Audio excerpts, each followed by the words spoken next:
Welcome to Kenton's videos. Enjoy the video. In this video, I will show how to make fudge. First, ensure you have all your ingredients measured and ready to go.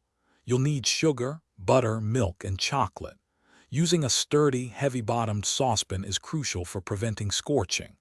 Also, prepare your baking pan by lining it with parchment paper or lightly buttering it.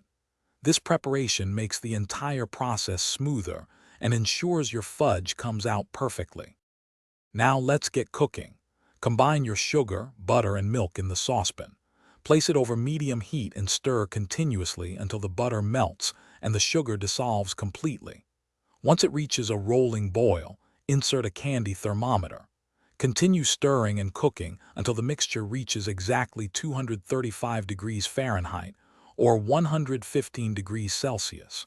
This precise temperature is key for perfect fudge texture. Once the mixture hits the target temperature, immediately remove it from the heat. Add your chocolate chips or chopped chocolate and 1 teaspoon of vanilla extract. Resist the urge to stir at this point. Let it cool undisturbed for about 15 to 20 minutes. When it reaches 110 degrees Fahrenheit, begin beating it vigorously. You'll notice it thicken and lose its glossy sheen, becoming creamy and ready to pour.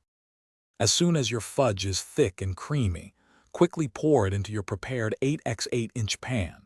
Smooth the top with a spatula if needed, then let it cool completely at room temperature for at least 2 hours, or until firm. Once set, cut it into 1-inch squares and enjoy your delicious homemade treat. Don't forget to check the description below for a link to those fantastic leak-proof containers and other great deals. Thanks for watching. Consider subscribing if we helped you.